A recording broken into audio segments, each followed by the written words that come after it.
Loot boxes are one of the most contentious issues in the games industry today. Are they gambling or are they not gambling? Should the government regulate them or leave them alone? Everyone seems to have a different answer. But there's one person who thinks everyone should just stop overreacting and let the games industry figure it out. Guess who pays his wages? The games industry.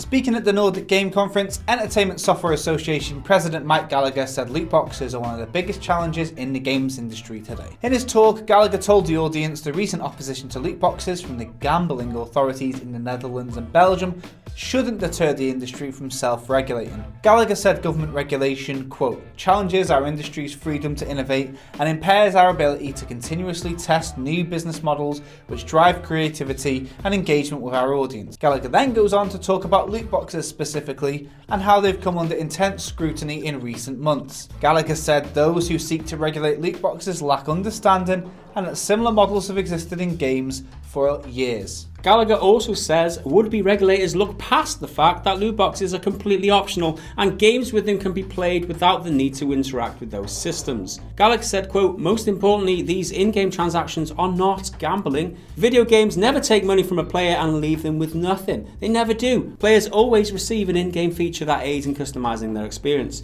When you look at the definitions of gambling throughout the world and how it's done and how it's regulated in places like Vegas and US, it's quite different to the mechanism with loot boxes in games. Gallagher did acknowledge the opposition from the gambling authorities in Belgium and the Netherlands, but he asserted that it's up to the developer to choose their business model. Gallagher said, quote, those that get it right will be rewarded, those that don't, won't. Gallagher then went on to say the industry's role is to educate policymakers about the tools available to protect players. So he's obviously in defense of the industry self-regulating. He doesn't want the authority, the rule makers, the law, the government to get involved because that obviously limits his freedom as, or their freedom, the ESA, which is a representative of the games industry in America. They're paid by the biggest publishers in the likes of Activision and the likes of EA. They all pay the ESA to represent them. So that's where he's coming from. He's there to represent the games industry. So he obviously wants them self-regulating, and his defense here is, oh, those that get it right will be rewarded, and those that don't won't. That's just you're talking about business. You're talking about making money there. You're not talking about protecting the people, and protecting people might be exploited by loot boxes. You're only thinking about it in terms of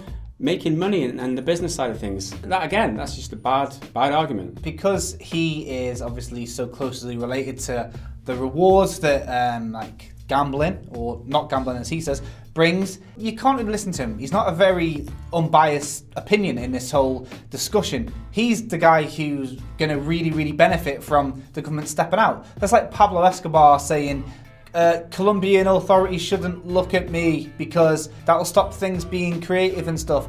It's just basically asking for free reign, really. Why would you let the people that are sort of really big in the loot box scene regulate the loot boxes? After Gallagher finished his talk, GamesIndustry.biz conducted a follow-up interview asking him to elaborate on some of his points. Speaking about the industry's need to self-regulate, Gallagher said that the loot box controversy started in November, and by April the 1st, the Entertainment Software Ratings Board, or ESRB, had implemented new policies such as a label on boxes for games that include loot boxes. But the concerns from Belgium and the Netherlands have led to other EU countries investigating loot boxes, and games industry asked Gallagher about the possibility of an EU-wide ban. Gallagher responded saying, quote, when you look at the other directions, we can't go to the lowest common denominator of government around the world and make that the standard the rest of the world has to live by and limit the trajectory of the industry. In the US, loot boxes are not gambling for more than the reason I put here. The other one is it's not converted to value in the world. It can only exist in the digital world. That's the component that many of these definitions look at. There's not an exit path to turn that into something outside the game. We have both of these reasons present, predominantly for loot boxes and in-game transactions around this industry. So go into the one or two isolated overreactions, seeing how these overreactions play to one or two governments, and then making that the standard and doing that industry-wide, that's not going to be productive for the industry or for gamers. This is the really stupid stuff that he's saying. First of all, you can't call a country a lowest common denominator because it's smaller than your country. That's just horrible and stupid. It's condescending is what it is. Yeah, It's it just doesn't make any sense. So by that means, the biggest country in the world should always rule the rest of the world. That's some weird thing altogether. Second of all, he's saying about how people need to be educated on the way this all works, but then he says stuff like in-game items don't have a value in the real world.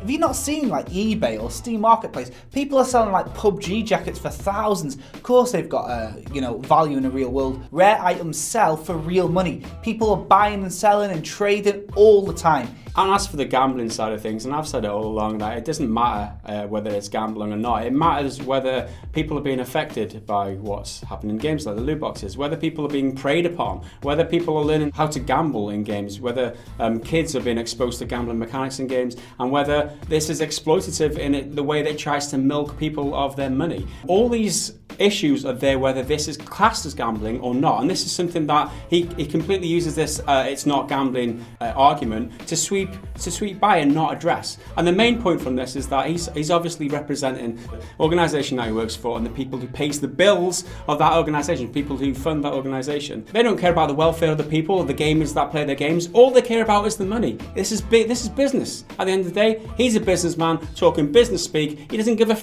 about the gamers, and he says there it's not productive for the industry or the gamers. The gamers is not his consideration, that's for sure. He's not considering the gamers. He does also say, like in the article as well, that they've got the balance right at the moment and that gamers are happy with how microtransactions are. And that's what he's telling them. Don't really agree with it, don't really enjoy it, and I think he's a very, very silly guy. This just sums it up, doesn't it? It goes to show that he's ignorant in the fact that he says that these other countries can't regulate us, the lowest common denominator. These countries like Belgium and the Netherlands, who are them?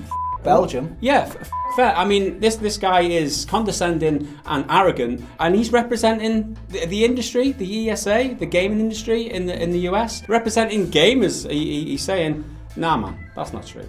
So there you go, another loot box rant. Who'd have thought that we'd get one of them coming from our channel? Let us know what you thought about this stuff down in the comments below. Like the video if you've enjoyed it, subscribe if you're new around here, check out more of our content on your screen there, support us on Patreon using that link right there. We will see you again in the next loot box video, or just our next regular video. See you later. That was the worst outro ever. Bye for now.